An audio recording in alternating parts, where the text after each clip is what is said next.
conhecimento, Senhor, para podermos ler, compreender e tirar aquilo que são as aplicações necessárias para a prática do nosso dia-a-dia, de modo a sermos cada vez mais parecidos com o Senhor Jesus. Então ajuda-nos a nós, que estamos aqui nesta classe, como em todas as outras que estão a correr agora, Pai, que o propósito seja o mesmo. Aprendermos para podermos aplicar e vivermos de acordo com os Teus santos mandamentos. Em nome do Senhor Jesus. Amém. Meus irmãos, estamos a caminhar para o final do estudo do livro de Josué. E nós começamos, na verdade, um ciclo de estudos já há muito tempo atrás, com o livro de Gênesis, e estamos agora com aquilo que é a conquista da terra. E aquilo que os irmãos estudaram nas últimas semanas foi basicamente isto, a conquista propriamente dita da terra, porque nós até aqui fomos fazendo uma preparação do livro de Josué, de tudo aquilo que era necessário, para depois então o povo de Israel, assim que passou o rio Jordão, entrou na terra prometida por Deus vários séculos antes, Abraão, Isaque e Jacó, e Israel agora apoderou-se então, podemos dizer, de toda a terra que o Senhor tinha prometido aos pais daquelas pessoas que ali estavam. Para hoje, os pontos da lição são aqueles que vos apresentamos. Vamos ver a mudança do centro espiritual da nação. Podíamos dizer a mudança de capital, seria mais fácil para nós.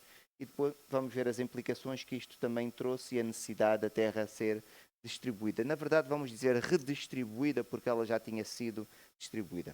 Vamos novamente falar de coisas que já tínhamos tratado anteriormente, mas nós aqui vamos perceber duas coisas interessantes. Vamos ver cá a repetição de coisas que já estudamos, porque tem a ver com o facto de Deus ter dito a Moisés aquilo que deveria acontecer quando o povo chegasse à terra prometida, e agora o povo chegou à terra prometida. Então vamos ver a concretização ou a realização, a aplicação daquilo que tinha sido a instrução que o Senhor tinha dado a Moisés. Moisés tinha dado ao povo e agora era a hora de poder então fazer a concretização, e isso vê-se através da cidade dos levitas, as cidades de refúgio e o propósito dessas cidades e como é que esta distribuição também foi feita. Não nos podemos esquecer de 2,5 tribos e vamos voltar a falar sobre isso, dizendo porque é que nós vamos ter que falar novamente sobre elas.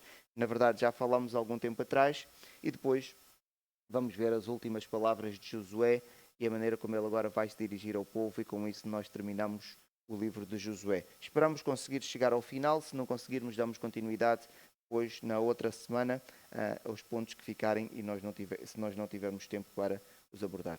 Então, os irmãos, olhando para o mapa, nós conseguimos ver que o povo de Israel, quando atravessou o rio, eles estavam aqui nesta região em Sitim, já tinham ocupado toda esta terra, que era a terra dos amorreus, então eles cruzaram o rio Jordão, que era a última fronteira natural. Vimos a surpresa que foi, porque eles cruzaram o rio na altura da primavera, quando seria quase impossível uma multidão tão grande fazer o cruzamento do rio, por causa do caudal que estava no seu ponto máximo, e o texto bíblico é muito claro sobre isso, dizendo que a água inundava e transbordava para fora do próprio rio.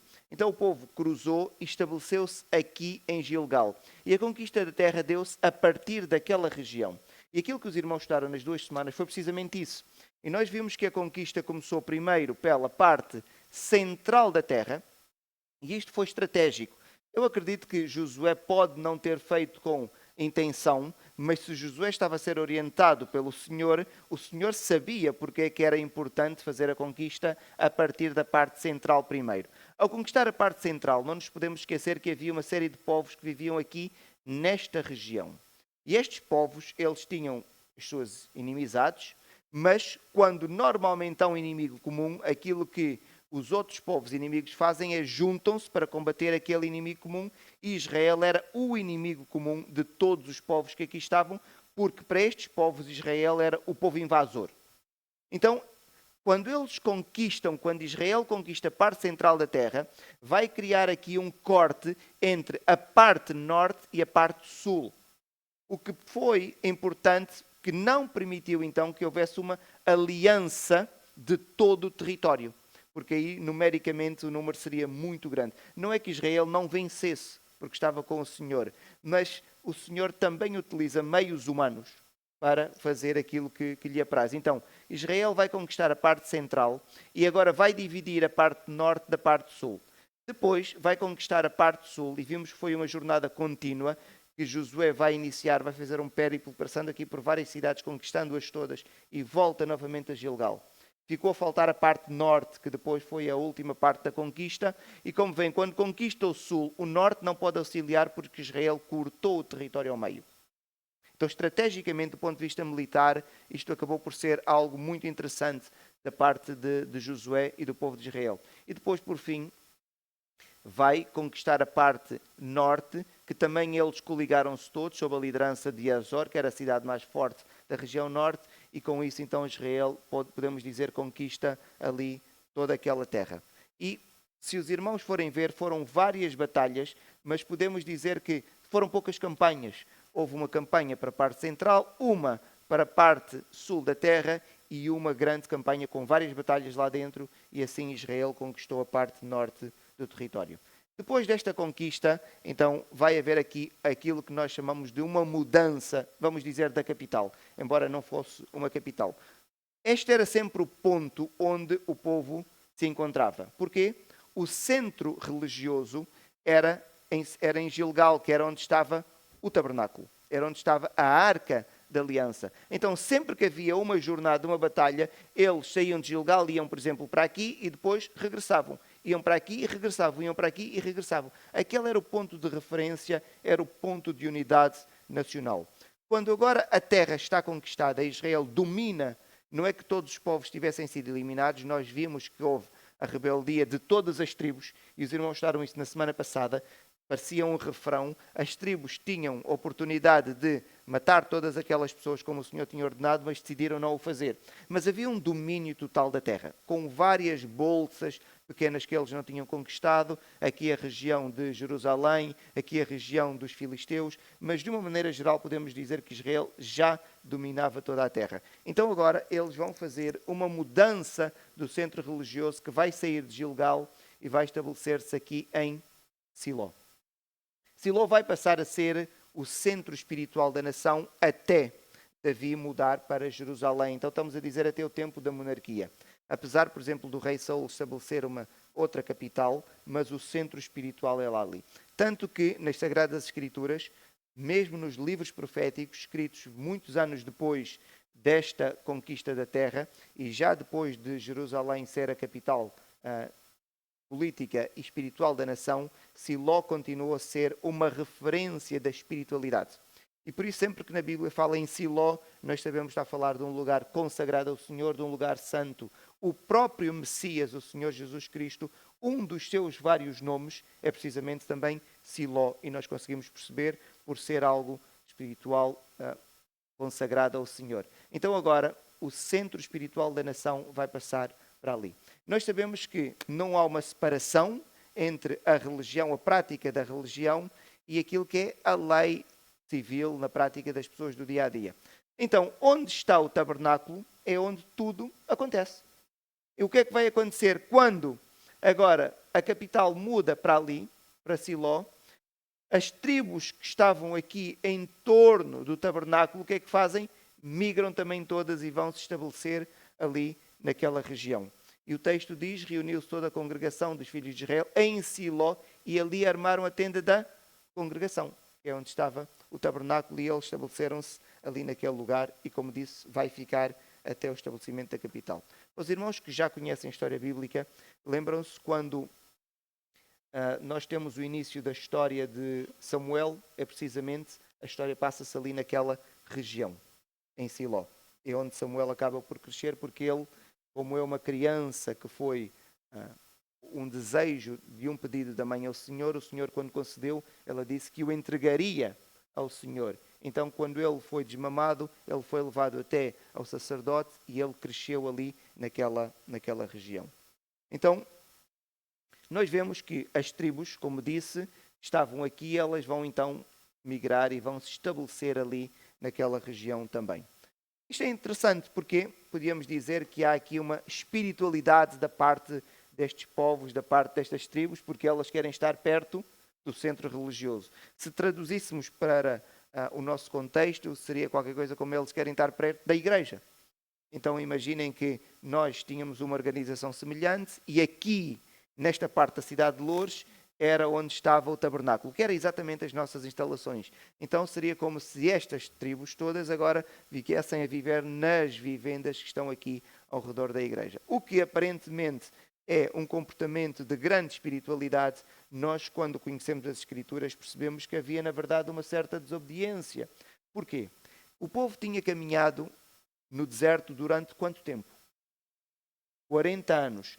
A batalha de conquista da terra durou, não se sabe ao certo, estima-se entre 8 a 12 anos. E por isso, então, vamos arredondar 10 anos. Então, estamos a falar de um povo que estava há 50 anos à espera de encontrar o quê? A paz, tranquilidade na terra que o Senhor prometeu. A terra já foi conquistada. Quando supostamente as pessoas deviam ocupar a terra, porque eles viajaram pelo deserto com este desejo, murmuraram várias vezes contra o Senhor porque ainda não tinham chegado à terra e não a tinham conquistado. Quando agora então eles tinham alcançado tudo, eles simplesmente ficaram a viver perto da zona onde estava o tabernáculo. E nós com isso conseguimos ver que há aqui uma desobediência do povo. Porquê? Porque o povo tinha que agora afastar-se do tabernáculo para poder estabelecer-se. Mas é mais fácil onde nós estamos perto dos outros. Mas isso vai trazer uma série de problemas. Porquê? As famílias vão continuar a crescer. Até quando é que aquela terra, perto do tabernáculo, vai comportar todas aquelas pessoas? Nós sabemos que já, com certeza, o texto não nos diz, mas já havia problemas pela ocupação do espaço. E as tribos, elas iam crescer e eles tinham muitos filhos. E havia uma propriedade que o Senhor lhes tinha dado. Mas eles assim decidiram ficar por ali. Então, nós, aquilo que aparentemente seria uma coisa que podíamos dizer, é um comportamento espiritual porque querem estar perto da igreja. Mas a ordem não era esta. A ordem era que eles ocupassem a terra. Porque se eles não ocupassem a terra, as poucas pessoas que eles não exterminaram, o que é que voltariam a fazer? Voltarem a ocupar a terra. Então, eles foram desobedientes ao Senhor. Então, por causa disso, Josué, como bom líder, e o versículo 18 começa logo com esta exortação, diz assim: disse Josué aos filhos de Israel: até quando sereis remissos em passardes para possuir a terra que o Senhor, Deus de vossos pais, vos deu? E eles não avançavam, e nós conseguimos perceber porquê. Havia cidades, algumas provavelmente precisavam de algumas reparações, reconstruções. Havia zonas onde estavam altamente arborizadas, precisavam de quê? Criar clareiras, tinham que cortar as árvores, construir casas. Dava trabalho. Dava trabalho. E isto aqui serve para nós percebermos que o Senhor, quando nos dá uma coisa, normalmente dá trabalho depois nós completarmos a coisa ou nós cuidarmos da coisa. Mas é necessário. E eles preferiram o quê? A passividade. Então preferiram continuar a viver ali próximo do acampamento. Mas há necessidade de nós fazermos aquilo que o Senhor nos pediu. E nós podíamos ver vários exemplos práticos da nossa vida.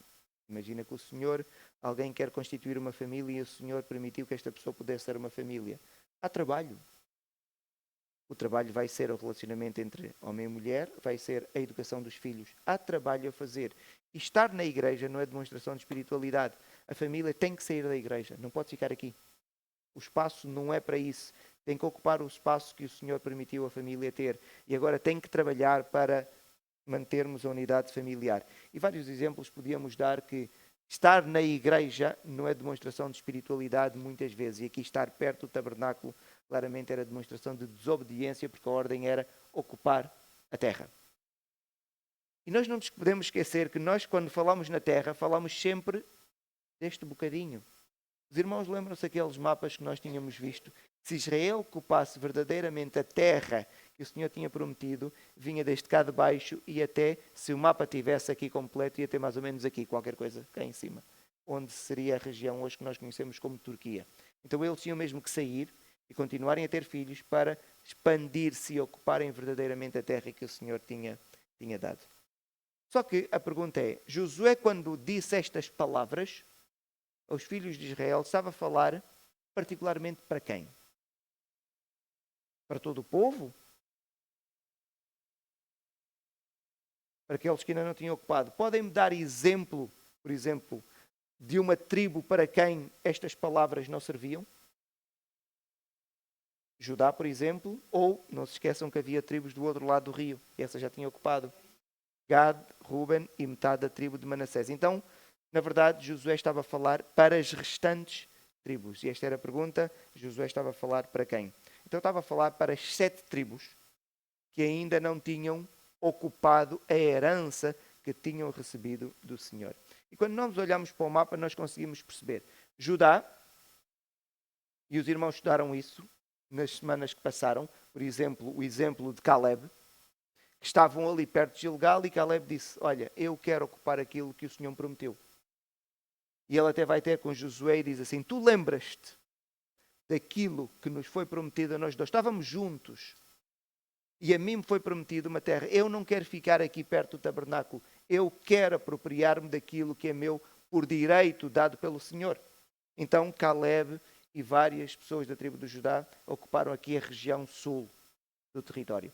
Temos aqui as tribos da Transjordânia, Ruben, Gad, Manassés tinham ocupado este território e Efraim tinha ocupado aquela região e a capital vai se estabelecer no território de Efraim e conseguimos perceber porquê. Alguém consegue explicar? Há aqui uma certa parcialidade, não é? Era a tribo de quem? Era a tribo de Josué.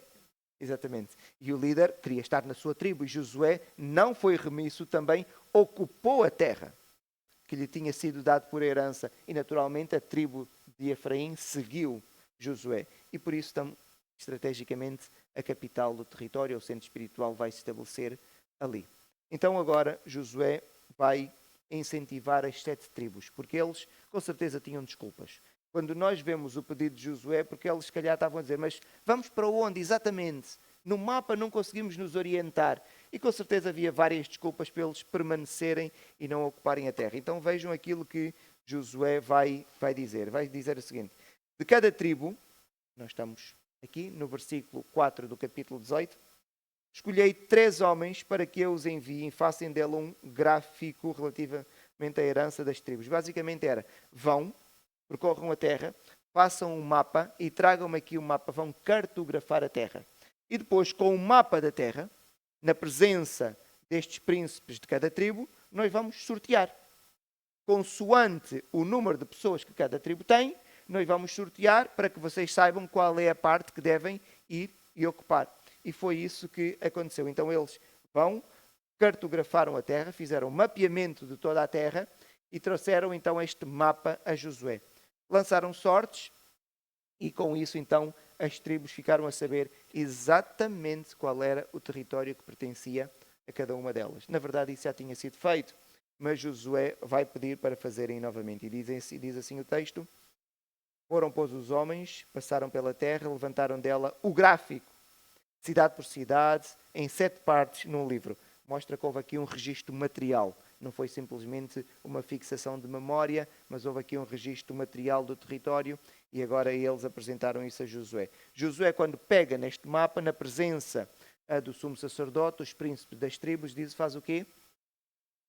Lançou sorte perante o Senhor e ali repartiu a terra segundo as suas divisões aos filhos de Israel. Então agora a terra ficou distribuída pelas tribos que estavam remissas e não queriam fazer a ocupação do território.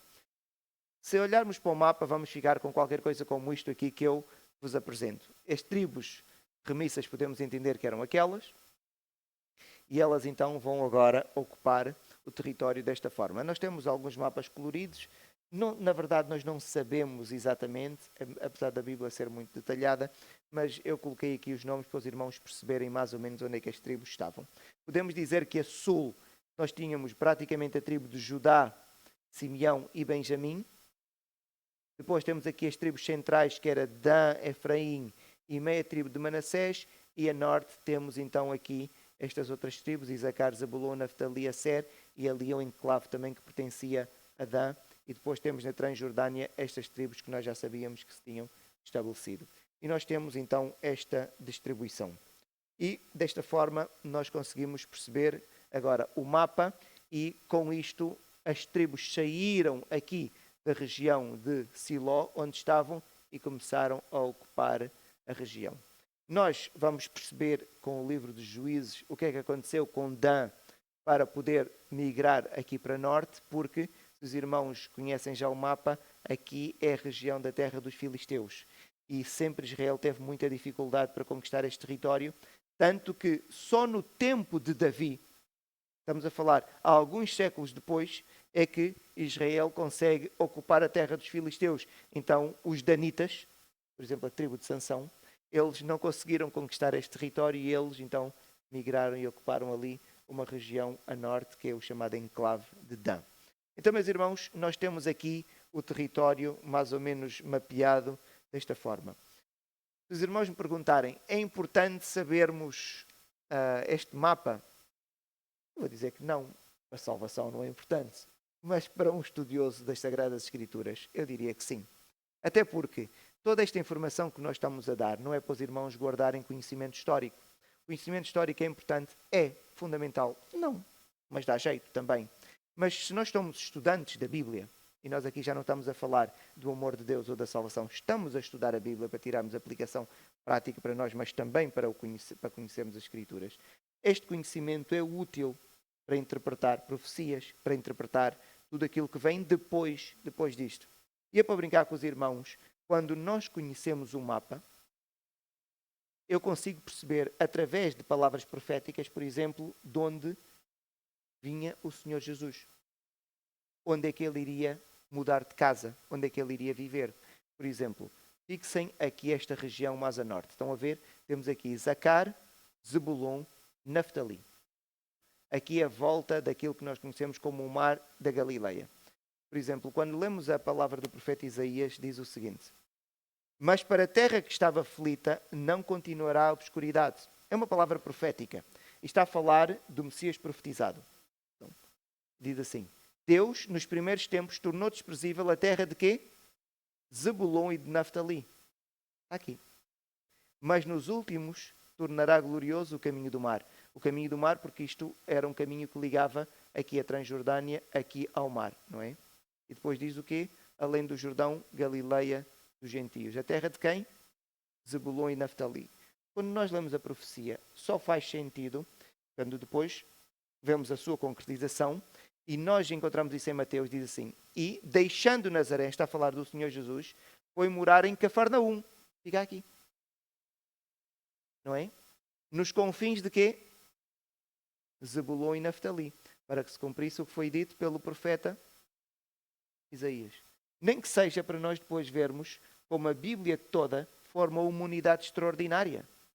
Porque nós estamos a ler aquilo no livro de Josué, mas Isaías fala daquilo que aconteceu com a distribuição da terra em Josué, e depois Mateus também vai falar daquilo que Isaías tinha profetizado e daquilo que tinha acontecido em Josué e, na verdade, naquilo que já tinha sido profetizado em Gênesis, quando Jacó tinha dito qual seria a ocupação da terra pelos seus filhos através de uma palavra profética antes de falecer. Então, esta, podíamos dizer que é uma utilidade de nós podermos conhecer aquele mapeamento. Não vamos ficar agora aqui a decorar ao estilo da escola primária, mas dá para os irmãos fazerem os seus estudos, então, em casa. Mas quando nós olhamos para este mapa, vemos aqui algo estranho. Desculpa. Estou mais alto para lá atrás conseguirem ouvir, Sónia.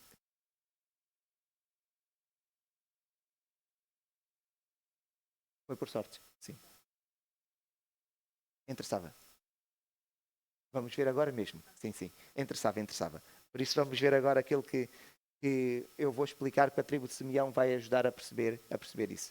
Se os irmãos olharem para o mapa, vão encontrar uma coisa aparentemente estranha. E se repararem, a tribo de Simeão eu tinha colocado com uma cor diferente. Não porque seria uma tribo discriminada, mas porque como está em cima da tribo de Judá, que era para nós podermos perceber. Então eu coloquei ali com aquela cor.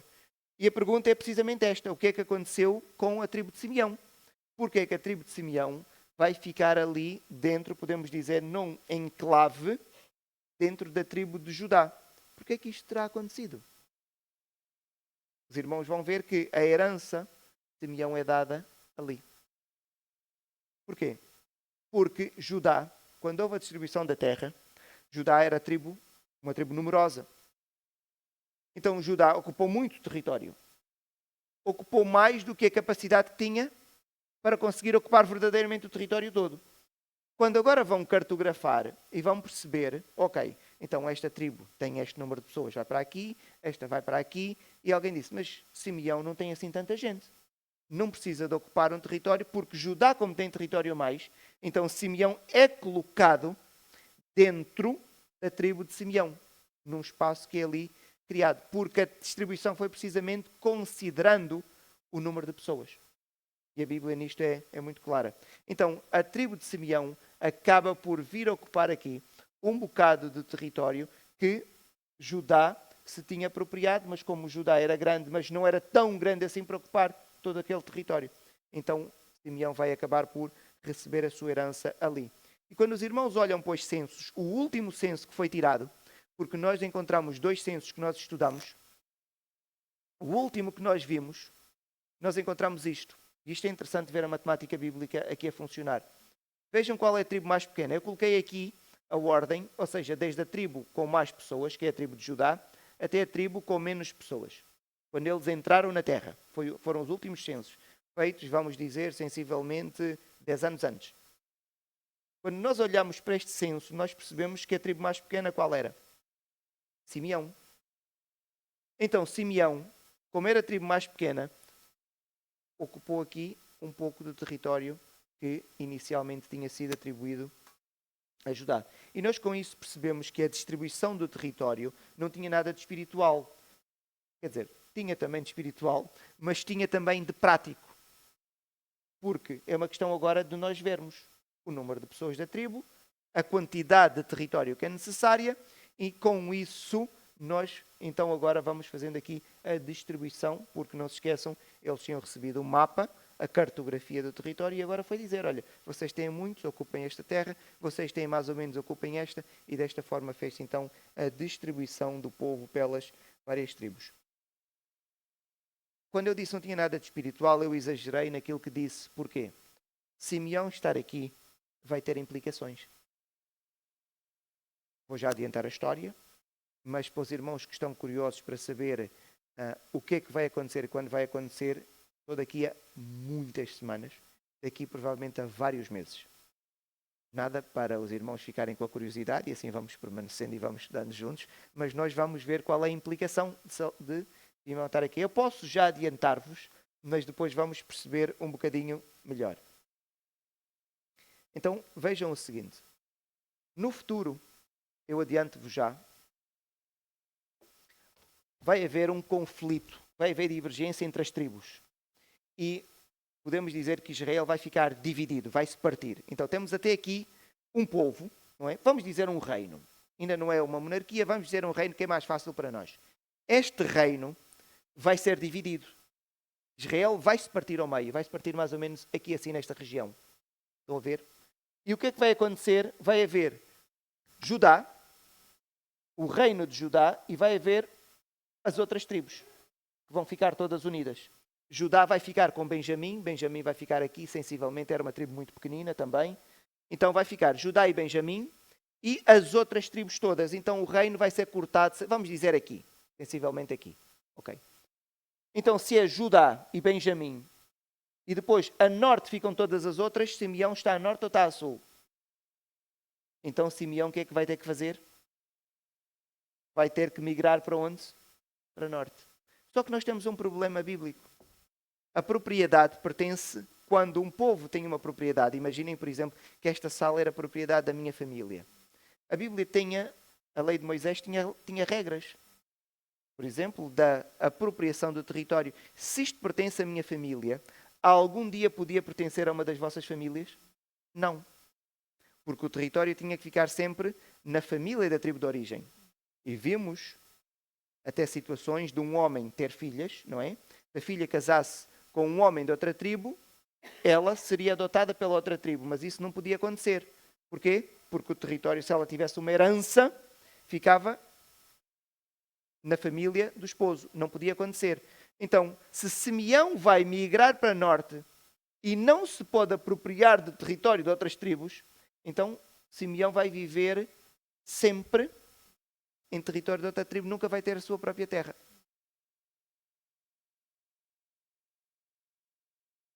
Esta é a pergunta certa. Por causa daquilo que Deus tinha dito que lhes acontecia. Porque, lembram-se da história de Simeão e Levi? O que é que eles dois fizeram? em Siquém. Siquém, a filha de Jacó, a irmã deles, tinha sido violada. O homem que violou arrependeu-se, decidiu casar com a menina e disse: eu faço tudo o que vocês quiserem. O homem demonstrou boa fé. E eles disseram: então nós queremos que vocês se circuncidem. Façam a circuncisão, que é uma operação. Eles, os homens todos de Siquém, aceitaram. Boa fé. Fizeram a circuncisão. Quando estavam a recuperar, porque aquilo é uma cirurgia, o que é que Simeão e Levi fizeram? Mataram todas as pessoas. Siquém. E com isso, Jacó disse: eu não quero ter nada a ver convosco. E nas palavras proféticas de Jacó, quando agora está a dar a palavra aos seus filhos, veja o que é que Jacó diz. Simeão e Levi são irmãos. As suas espadas, estão a ver? São instrumentos de violência. No seu conselho não entre a minha alma. Não fui eu. Jacó está a dizer: isto não fui eu. E depois ele diz: com o seu agrupamento, minha glória não se ajunte, porque no seu furor mataram homens e na sua vontade perversa, estão a ver? Vontade perversa, jarretaram todos. Maldito seja o seu furor, pois era forte, e a sua ira, pois era dura. E agora vejam: dividi-los-ei em Jacó e os espalharei em... Quando eles agora têm que migrar para o norte, eles vão ficar como? Espalhados. Nós vimos: que livro é este? Que já diz aquilo que vai acontecer. Porque eles estão a viver a história. Alguns se calhar já esqueceram da profecia, mas nós um dia vamos ver a história e dizer: já tinha sido dito. E aconteceu. Mas agora falta ali outra tribo. Nós estamos a falar de Simeão, ou qual era a outra tribo que ali está a falar? Qual é o território da tribo de Levi? Também não tem território. Então eles vivem onde? Espalhados pelo território. Por causa daquilo que eles fizeram. Então, isto vai ter uma implicação grave depois, no futuro, para Simeão. Mas eles estão a viver o dia a dia. Isto mostra que a palavra profética sempre acontece. Diz?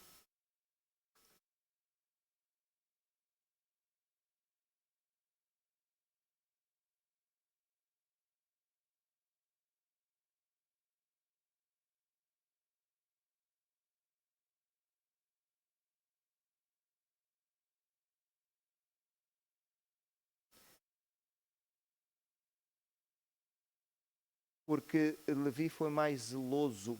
Depois, mais tarde, podemos dizer que redimiu-se. Foi mais zeloso ao seguir ao Senhor.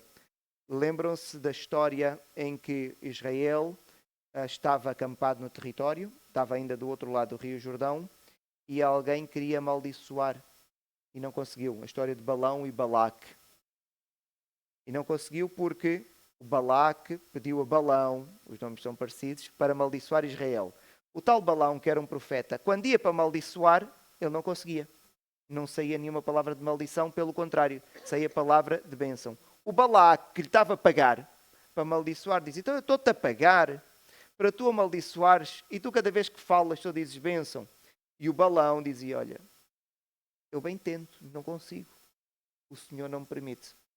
Então, o Balaque, que era o rei que estava a pagar o Balão, ficou muito chateado com isso e disse: olha, vai-te embora, eu não te pago. O Balão, como queria ganhar algum dinheiro, disse: olha, eu não posso amaldiçoar, mas posso ensinar aqui uns truques.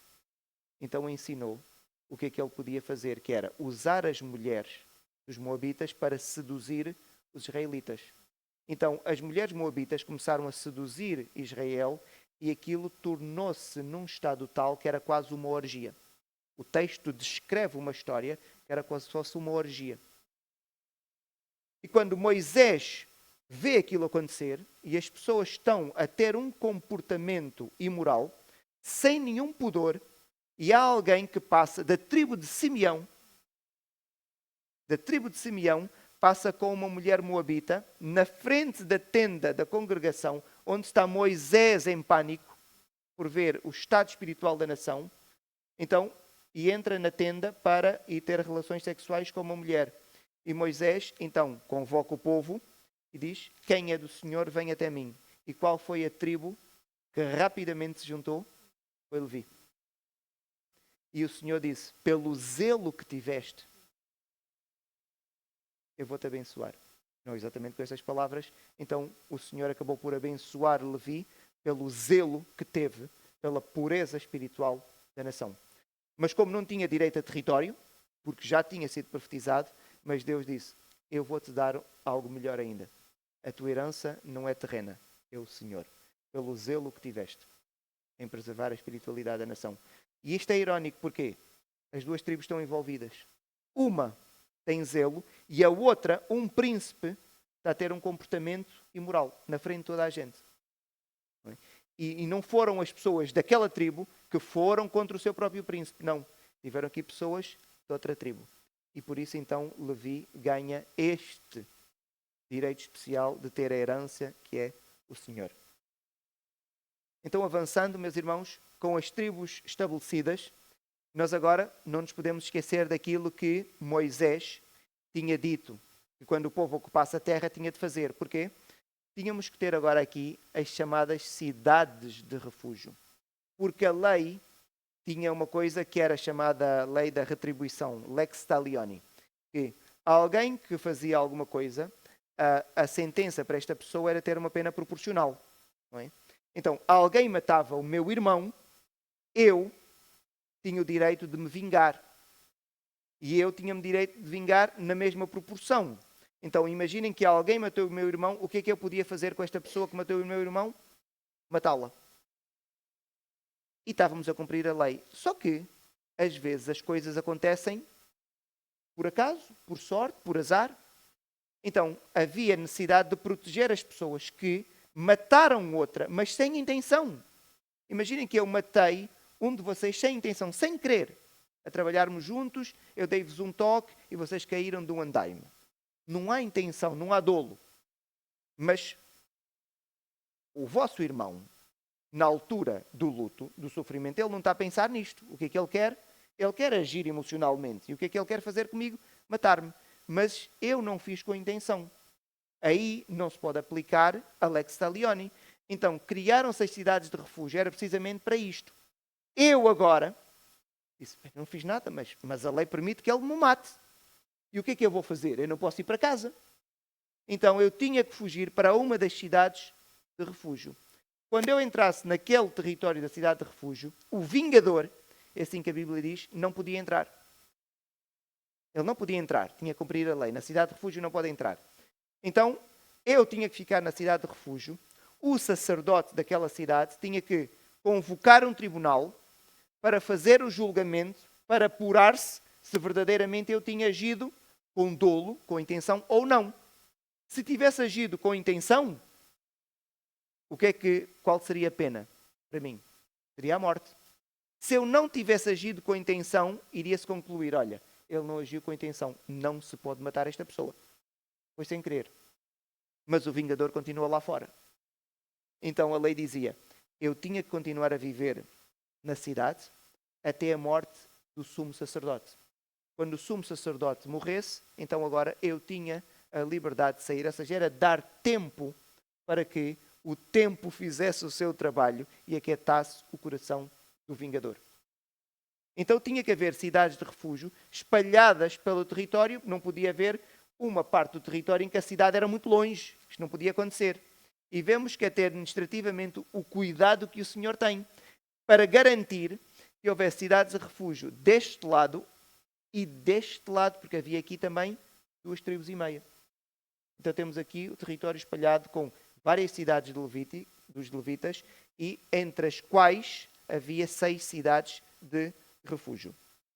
E se nós olharmos isto, é só uma curiosidade, os irmãos depois, se alguém pedir os slides, poderá ver, eram as várias cidades dos levitas e eles estavam no território daqui destas 3 tribos, ficavam a família dos gersonitas e essas eram as suas cidades e esta vermelha era a cidade de refúgio.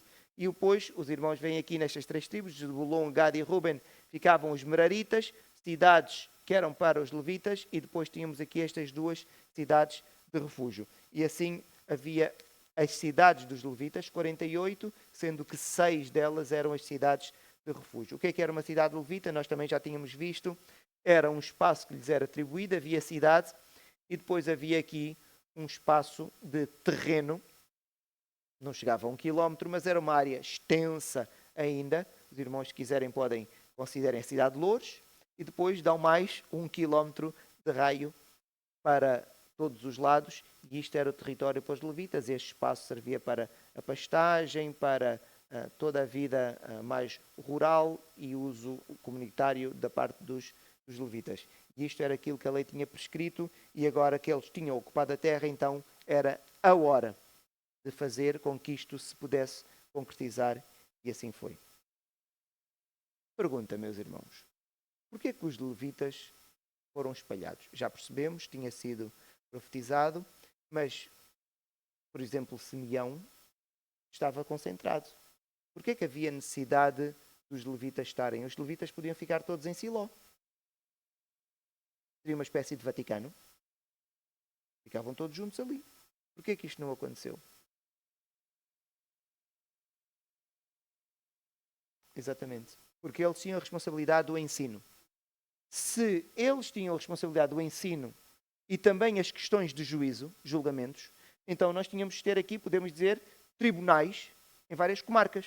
E é interessante ver a sabedoria divina na distribuição do território. Coisas que nós hoje falamos, já o povo de Israel tinha. A questão da escola, não havia o conceito de escola como nós temos, mas havia o conceito de ensino da palavra. Era da responsabilidade de quem? Os levitas. Então eles não podiam estar concentrados no mesmo lugar. Eles tinham que estar espalhados pelas várias tribos para que o ensino, a justiça, fossem administradas ao longo de todo o território. E com isso havia uma unidade nacional. Porquê? Se havia uma tribo que unia, que era comum a todas as outras tribos, qual era? Era a tribo de Levi. A tribo de Levi era a tribo que acabava por unir o povo de Israel. Porque nós, quando olhamos para o território, eles viviam afastados. Alguém da tribo de Dan, bem a norte, e alguém de Judá, provavelmente, nunca se viram na vida. Mas como é que praticavam a mesma religião? Como é que a prática espiritual era igual? Porque a tribo de Levi permitia precisamente isso. Era a tribo, podemos dizer, que era unificadora da nação. E por isso era uma tribo extremamente importante. Para isso, era uma das suas grandes funções. E isso dava identidade nacional ao povo. Porque sempre que falamos de religião neste contexto, estamos a falar da identidade. Não havia ateus. Isto é uma coisa moderna. É uma invenção nossa. Ali havia simplesmente divindades ou uma divindade, e a prática religiosa é que fazia com que a nação tivesse uma identidade. Israel tinha apenas uma identidade. Porquê? Porque só tinha um Deus. Havia os povos dos amorreus, tinham várias identidades. Porquê? Haviam vários deuses. Israel não. E a tribo de Levi era a tribo responsável por manter isso.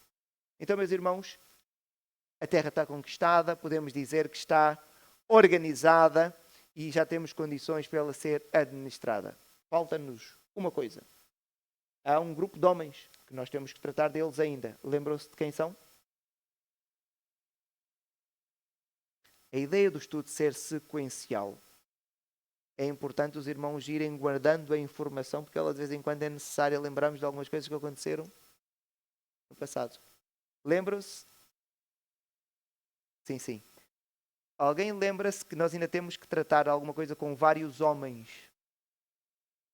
Sim. Aqui é mesmo homens, pode ser com H minúsculo. H maiúsculo é a espécie humana. Diz? Não. Este já está tratado. Quando eles estavam para atravessar o rio, ainda no tempo de Moisés, há 2,5 tribos que disseram o quê? Ruben, Gad e metade da tribo de Manassés. Nós não queremos atravessar. Nós queremos ficar deste lado. E eles já tinham conquistado a sua herança. E Moisés ficou muito indignado e disse o quê? Então, os vossos irmãos vão passar o rio e têm que lutar para conquistar a terra. E vocês querem ficar aqui já no sossego? E eles disseram o quê? Eles disseram assim, não. Nós sabemos, nós juramos que nós vamos deixar aqui as nossas mulheres, as nossas crianças e os nossos animais. Mas nós, quando os nossos irmãos cruzarem o rio, nós vamos convosco. Vamos cruzar o rio para o outro lado e vamos lutar junto dos nossos irmãos para conquistarem a terra. Moisés morreu, eles podiam esquecer. E Josué disse assim, olha, Moisés morreu, mas vocês fizeram um juramento. O juramento, qual é a validade do juramento? Não tem validade. Então, Josué disse, vocês juraram? E eles disseram, sim, nós juramos e vamos cumprir. E até aconteceu uma coisa interessante, porque eles disseram, nós vamos ser a tua guarda especial. A tua guarda particular. E se alguém discordar do que tu dizes, de alguma ordem que tu deres, nós vamos fazer justiça com esta pessoa. Eles tornaram-se os guardas privados de Moisés, podemos dizer, de Josué, podemos dizer assim. A terra está conquistada. E eles honraram. Então agora chegou o momento. Josué chamou-os e disse, vocês honraram aquilo que tinham comprometido, que era passarem o rio, ajudarem os vossos irmãos a conquistar a terra. E Josué agora então tem que os chamar e diz, podem ir. Eles tiveram cerca de 8 a 12 anos. Extraordinário. Extraordinário. Eles honraram o juramento. E vejam aqui o que é que Josué lhes vai dizer. Josué chamou os Rubenitas, Gaditas e a meia tribo de Manassés e lhes disse, tendes guardado tudo quanto vos ordenou Moisés e também a mim me tendes obedecido. É bonito quando nós ouvimos isto. A fidelidade espiritual destas 2 tribos e meia e depois diz, a vossos irmãos não desamparaste, tendo o Senhor dado repouso a vossos irmãos, ide-vos a terra da vossa possessão, da além do Jordão. E depois Josué vai abençoá-los e vai apenas pedir que eles tenham cuidado, porque diz, cuidado de guardar com diligência o mandamento e a lei, que ameis o Senhor. Assim Josué os abençoou e os despediu e eles partiram. Então agora podemos dizer que o capítulo fica aqui encerrado. Estes 2 homens partem com a recomendação, o agradecimento e a bênção de Josué, mas a recomendação, vocês estão longe do centro espiritual. Há uma barreira física entre nós. Cuidado. Guardem a lei do Senhor. E Josué vai sistematizar isso através daquilo que ele diz, que devem o quê? Amar o Senhor. E ameis o Senhor. E desta forma, então, eles agora regressam para a sua terra. Só que vai acontecer aqui alguma coisa que podia ter gerado logo uma guerra civil. Estes homens, quando estão agora a regressar, e eles estão para cruzar o Jordão, eles vão decidem construir, podemos dizer, um monumento, um memorial. Eles vão fazer então ali uma coisa vistosa, um memorial. E o texto diz mesmo assim, assim os filhos de Ruben e os filhos de Gad e a meia tribo de Manassés voltaram e se retiraram dos filhos de Israel em Siló. Está em Canaã, ok. Para irem para a sua terra que é Gileade, é o nome daquela terra. E depois diz, vindo eles para os limites pegados ao Jordão, na terra de Canaã, ali os filhos de Ruben, Gad e Manassés edificaram um altar junto ao Senhor, altar grande e vistoso. O que é que havia de errado com este altar?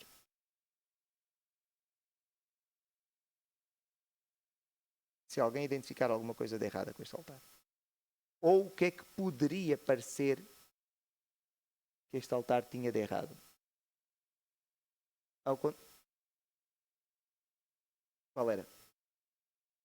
Não, o altar não era uma imagem. Quantos centros espirituais tinha a nação? 1. Onde é que se podia oferecer sacrifícios? Em Siló. Eu olhando para isto, sem saber o que é que estava no coração de quem construiu, vou construir aqui um outro altar. Para sacrifícios. Para fazerem oferendas ao Senhor. Podia ser. Já que eles são longe, fizeram aqui uma coisa para ficar mais perto deles. Então, pode parecer. E foi exatamente isto que aconteceu. Eles agora fazem aquilo vistoso, as outras tribos vêm. Dizem, espera lá, o que é que está aqui a acontecer? Eles querem criar um centro espiritual concorrente a Siló? Em Israel não pode acontecer. Nos outros povos pode. Em Israel não. Só há um centro espiritual. Então, as 2 tribos e meia, quando vão fazer isso, as outras tribos, rapidamente, elas reagem. Porquê? Elas sabem que só pode haver um centro espiritual. Não se esqueçam que a lei deixa isso tão claro que há uma santa convocação nacional de 3 vezes por ano o povo reunir-se onde? No centro espiritual da nação. Não pode haver 2 centros espirituais da nação. 3 vezes no ano todo homem aparecerá diante de Deus. E sabemos onde? No centro espiritual da nação. Então, aquelas tribos ao fazerem isso, as outras tribos, quando estão a ver aquilo que está feito, eles pensam, rebeldia. Ainda agora eles estiveram connosco e já se estão a rebelar. E o texto diz isso. Ouvindo isso, os filhos de Israel, ajuntou-se toda a congregação em Siló. Para quê? Temos que lutar. Guerra civil. Guerra civil. Porque eles tiveram esta interpretação. E eles vão ter precisamente com eles e dizem: que infelicidade é esta que cometestes contra o Deus de Israel, deixando hoje de seguir ao Senhor, edificando-vos um altar para vos rebelares contra o Senhor. Eles vão agora questionar os seus irmãos. Porquê é que fizeram isso? A lei é muito clara. Há um centro espiritual, há um lugar de sacrifícios. E agora vão dar oportunidade aos homens para poderem responder. E agora vejam o que é que os homens respondem. E eles vão dar uma resposta com muita sabedoria. Eles dizem: fizemos por causa da seguinte preocupação. Há uma preocupação por trás. E vemos também a sabedoria destes homens. Porquê? Há uma barreira física. E eles sabem que a distância provoca separação. A distância provoca separação. Nós sabemos isso por experiência. O tempo provoca separação. Também sabemos disso por experiência. Os mais velhos, eu creio que todos nós, mas principalmente os mais velhos, vejam a preocupação deles. Amanhã, o tempo provoca separação. Vossos filhos talvez dirão a nossos filhos: que tendes vós com o Senhor, Deus de Israel? Vocês estão longe. O que é que vocês têm a ver com o Senhor? Vocês nem vivem aqui, perto do centro espiritual? Pois o Senhor pôs Jordão por limite entre nós e vós. Ele só dizer, quando gerações vierem depois, não souberem bem esta história, que nós estamos a viver, vão dizer: vocês não têm nada a ver connosco, vocês estão do outro lado do Jordão. Então eles dizem: não tendes parte do Senhor. Pelo que dissemos, preparemo-nos, edifiquemos um altar, não para o holocausto, nem para sacrifício. Estão a ver? Quer dizer, não é para a adoração do Senhor, porque para a adoração só pode ser num lugar. E aqui neste momento histórico era onde? Em Siló. Mas para que entre nós e vós, e entre as nossas gerações depois de nós, nos seja testemunho e possamos servir ao Senhor diante deles com os nossos holocaustos. É para quando, se alguém daqui a 100 anos perguntasse: o que é que vocês têm a ver connosco? Vocês estão do outro lado. Alguém disse: não. Estão a ver aquele monumento? Aquele monumento é a prova de que nós somos irmãos. Nós adoramos o Deus de Israel. Está ali, os nossos pais, muitos anos antes, fizeram isso. E mostra também alguma sabedoria da parte destas tribos. E a importância dos memoriais. Nós não temos que fazer memoriais, mas eles são importantes. Qualquer pessoa sabe isso. Os irmãos, quando vão, por exemplo, à cidade de Lisboa, ou de maneira geral, qualquer outra cidade, nós encontramos umas coisas que nós dizemos que são o quê? Monumentos. E alguns dizemos monumentos nacionais. Qual a importância do monumento nacional? É avivar a memória. O tempo já passou. Nós temos monumentos que foram erigidos para lembrar eventos que aconteceram há 500 anos atrás. Porquê? É para a memória não desaparecer. É para nos lembrarmos daquilo que aconteceu, das alianças que nós estabelecemos, dos erros que cometemos e não devemos voltar a cometer. E por isso, então, a importância dos memoriais, até na vida cristã. Há uma marca que nós quase todos utilizamos. Eu não sou a boa pessoa para falar sobre isso, mas as pessoas que estão casadas e utilizam adornos, têm. Eu estou a olhar para alguns de vocês têm. É a aliança. A aliança é para quê? A aliança é o casamento? Mas então para que é que serve? Para quando a pessoa tocar, lembrar-se do quê? Eu estou unido a alguém. Eu estou unido a alguém. Os memoriais são importantes. E na vida espiritual, nós sabemos que isto é importante porque é o esquecimento. E o Senhor, sabendo disso, na sua infinita sabedoria, definiu memoriais para nós. Nós temos 2 memoriais. Eles não são físicos, não estão materializados numa coisa apenas, mas nós praticamos quais são. A ceia, porque é que nós fazemos todos os meses? Para nos lembrarmos a memória, para não nos esquecermos daquilo que foi o sofrimento do Senhor Jesus Cristo. É fácil banalizar, já foi há tanto tempo. E temos outro memorial, qual é? O batismo. É uma marca para que quando um dia alguém questionar, alguém que foi testemunho dizer, não, eu vi. Quando ele foi batizado, eu vi. E há uma testemunha que viu. Os batismos não são em secreto. Precisamente para que haja testemunha.